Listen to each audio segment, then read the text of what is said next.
All right, today we are tackling a huge topic, the relationship between China and pretty much the rest of the world.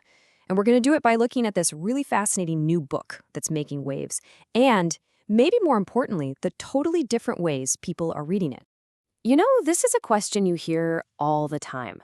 And it feels like there's a lot riding on the answer, right?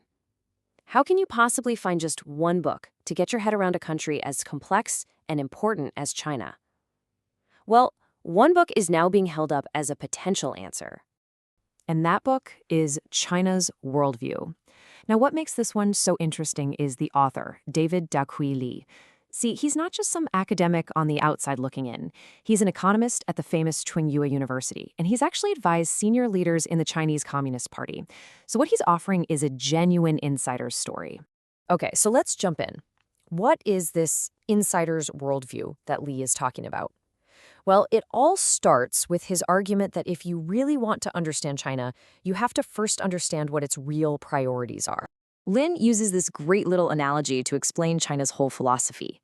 He says, look, China isn't some kind of expansionist power trying to take over the world. Far from it. He argues its leaders are completely consumed by what's happening at home. They're just trying to get their homework done, solving incredibly complex domestic problems. And to get why they're so focused inward, Li says you absolutely have to understand this piece of history. It's called the Century of Humiliation. It basically starts with the Opium War in 1840. And in this telling of history, it only really ends when the Communist Party takes control in 1949 and finally puts an end to decades of invasion and chaos.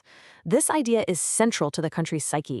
And that historical wound, Li argues, leads directly to this concept he calls respect-centered diplomacy. The idea is that China's main goal in foreign policy isn't about spreading its ideology or even just about making money. No, it's about something much more fundamental, getting back the respect it feels it lost during that century of humiliation. Okay, but that's the insider's take. Not everyone is buying it.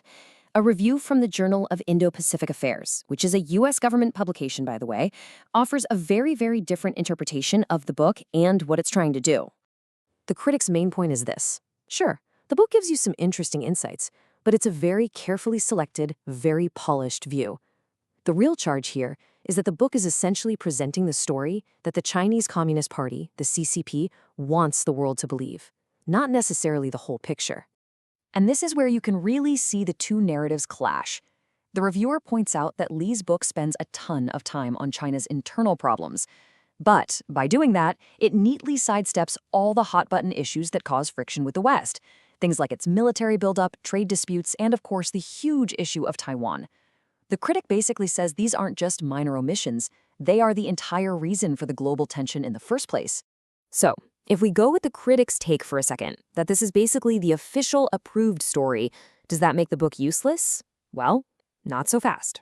Actually, even the toughest critics of the book admit it's super valuable for one big reason.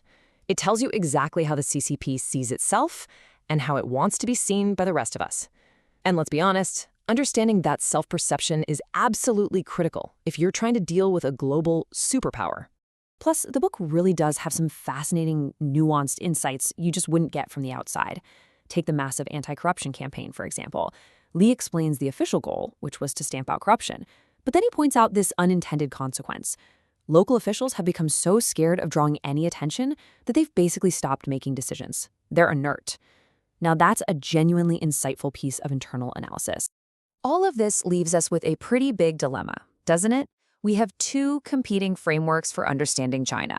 One is based on its own story, its stated intentions, its history, its focus on domestic problems, and the other is based on its actions, the things that are causing real alarm around the world. So that brings us to the final crucial question.